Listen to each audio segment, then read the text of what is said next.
Hello guys, welcome back to my channel Sai స్ఫూర్తి officials. ఇవాళ మనం కంద ఫ్రై ఎలా తయారు చేసుకోవాలో చూద్దాం. మనం ముందుగా కందని బాగా బాయిల్ చేసుకొని ఈ విధంగా పీసెస్గా కట్ చేసుకోవాలి.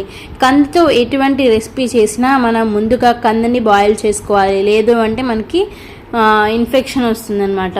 థ్రోట్ ఇన్ఫెక్షన్ లాగా వస్తుంది, నసనసగా ఉంటుంది. ఇప్పుడైతే మనం ఒక ప్యాన్ అయితే పెట్టుకొని, మనకు ఐరన్ ప్యాన్ అయితే పర్ఫెక్ట్గా ఉంటుంది తాలింపు టేస్ట్. సో ముందుగా అయితే మనం కందమని బాయిల్ చేసుకొని ఇలా పీసెస్గా కట్ చేసుకున్నాం కదా, అంతకన్నా ముందు ఒక ఆనియన్ని కట్ చేసుకొని పేస్ట్ చేసి పెట్టుకోవాలి. ఇప్పుడైతే మనం ముందుగా కట్ చేసుకున్నటువంటి కందని అందులో ఒక ప్యాన్లో ఆయిల్ వేసేసుకొని ఇందులో కొద్దిగా కరివేపాకు వేసుకోవాలి. కరివేపాకు వేసుకున్నాక మనకి చిట్పట్టని సౌండ్ వస్తుంది కదా, ఖచ్చితంగా చిట్పట సౌండ్ వచ్చాక మనం ముందుగా కట్ చేసి పెట్టుకున్న కందని వేసుకొని కొంచెం గట్టిగా అయ్యేంత వరకు, కొంచెం కలర్ చేంజ్ అయ్యేంత వరకు మనం ఫ్రై చేసుకోవాలి. ఈ కంద ఫ్రై అనేది మీలో ఎలా చేస్తారో, ఎన్ని ప్రాసెస్ ఉంటాయి, మీ ఏ ప్రాసెస్ చేస్తారో చెప్పండి. మేమైతే ఈ ప్రాసెస్లో అయితే కంద ఫ్రైని చేసుకుంటున్నాం. మీకు ఎలా అనిపిస్తుందో కూడా కామెంట్లో చెప్పండి.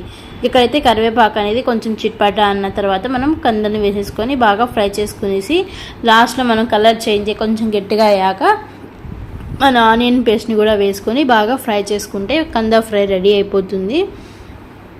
ఇక్కడైతే నేను కందని పీసెస్ని గిడ ప్యాన్లో వేసేసుకుంటున్నాను. ఇలా ఆయిల్లో వేసేసుకొని బాగా ఫ్రై చేసుకునేసి తర్వాత మనం ఆనియన్ పేస్ట్ని కూడా వేసుకుందాం. ఈ విధంగా అయితే కంద ఫ్రై చేసుకుంటున్నాము. ఫ్రై చేసేసుకొని మనం ఆనియన్ పేస్ట్ని యాడ్ చేద్దాము. మీలో ఎంతమందికి కంద ఫ్రై అనేది ఇష్టం, ఇంకా కందతో మీరు ఎలాంటి రెసిపీస్ చేస్తారో కూడా నాతో షేర్ చేసుకోండి. రండి కామెంట్ బాక్స్లో మాట్లాడుకుందాం. ఈ కంద ఫ్రై చాలా ఈజీగా చేసుకోవచ్చు, అలాగే చాలా టేస్టీగా కూడా ఉంటుంది. రైస్లో వేడి వేడి అన్నంలో నెయ్యి వేసుకొని తింటే ఇంకా టేస్ట్ పెరుగుతుంది కంద ఫ్రై. మీరు ఎలా ప్రాసెస్ చేసుకుంటారు, మీరు ఈ ప్రాసెస్ చేసుకుంటారా, మీరు ఏ ప్రాసెస్ చేసుకుంటారా అనేది కూడా నా కామెంట్లో చెప్పండి. ఇక్కడైతే కంద ఈ విధంగా బాగా ఫ్రై అయిపోయింది, కొంచెం క్రిస్పీగా వచ్చేసి అప్పుడు మనం ఆనియన్ పేస్ట్ అయితే వేసుకోవాలి. ఒక పక్క రసం అవుతుంది, ఒక పక్క రైస్ అయిపోతుంది, ఒక పక్క కంద ఫ్రై అయిపోతుంది.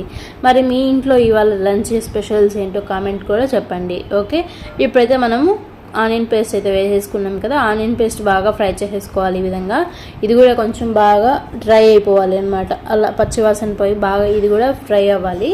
ఇలా ఫ్రై అయిన తర్వాతనే మనము కొబ్బరి పొడి వేసేసుకుంటే సర్వ్ చేసుకుంటే ఎంతో టేస్టీగా ఉండే కంద ఫ్రై రెడీ అయిపోతుంది.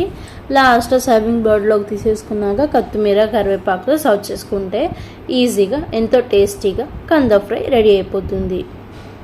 ఈ విధంగా అయితే ఆనియన్ పేస్ట్ వేసుకున్నాము. ఆనియన్ పేస్ట్ కూడా కొంచెం బాగా ఫ్రై అవనిద్దాము.